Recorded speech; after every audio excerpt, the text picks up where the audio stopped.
मेरे प्यारे बच्चों, हम यहाँ पर एग्जाम्पल का 7.9 क्वेश्चन देख रहे हैं और क्वेश्चन में गिवन है suppose the frequency of source in previous example can very.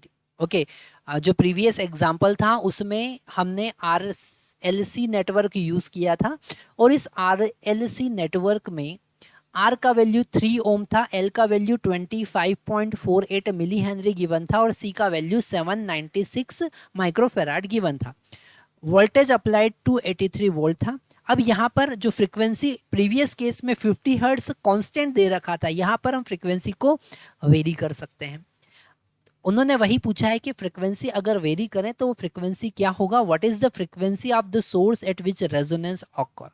अगर हम रेजोनेंस फ्रीक्वेंसी की बात करें, ओमेगा की बात करें, तो ओमेगा इज इक्वल टू होता है 1 divided by root L C. ये फार्मूला आपको याद रखना है, that is the resonance frequency omega R आप लिख सकते हैं। तो यहाँ पर अगर हम वैल्यू पुट करेंगे तो रूट एल का वैल्यू यहाँ पर हमको लिखना है 25.8 इंटू 10⁻³ और सी का वैल्यू हमको लिखना है 796 इंटू 10⁻⁻6। इसे हम कैलकुलेट करके ओमेगा का वैल्यू यहाँ से कैलकुलेट कर सकते हैं। तो omega R that is the resonance frequency क्या होगा, एक बार हम चेक कर लेते हैं कि ये कैलकुलेशन का वैल्यू क्या आ रहा है। ओमेगा का वैल्यू हमारे पास में आया है 0.022 इंटू 10⁻⁴ रेडियन पर second, that is the resonance frequency.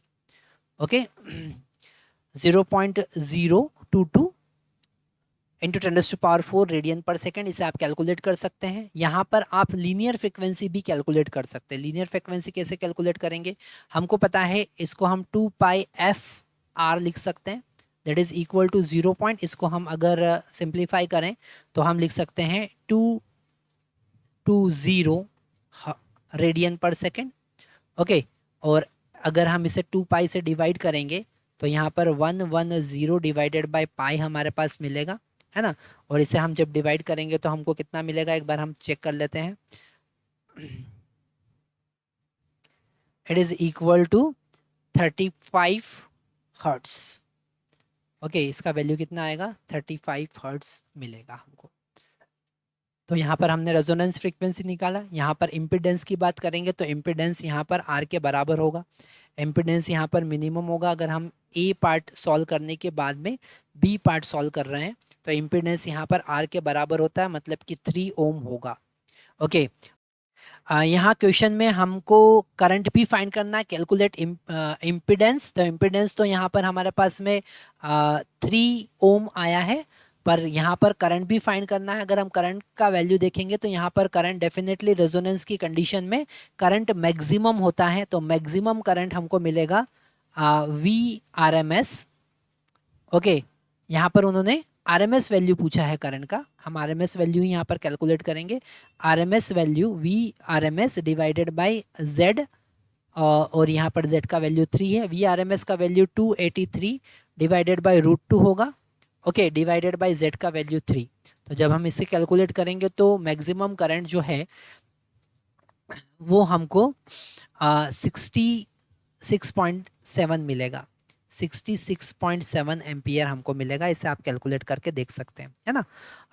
अगर हम यहाँ पर पावर की बात करें तो पावर हम लिख सकते हैं V² डिवाइडेड बाय R या V² डिवाइडेड बाय Z भी आप लिख सकते हैं।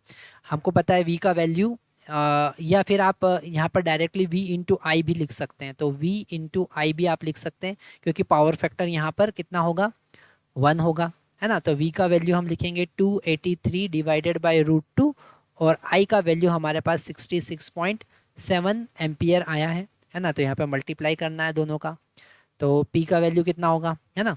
P का वैल्यू हो जाएगा हमारे पास 13.35 किलोवाट, है ना, 13.35 किलोवाट। तो यहाँ पर ये कैलकुलेशन एक बार आप ही अच्छे से सॉल्व करेंगे तो आपको समझ में आएगा पूरा कैलकुलेशन और पूरा numericals. Thank you very much.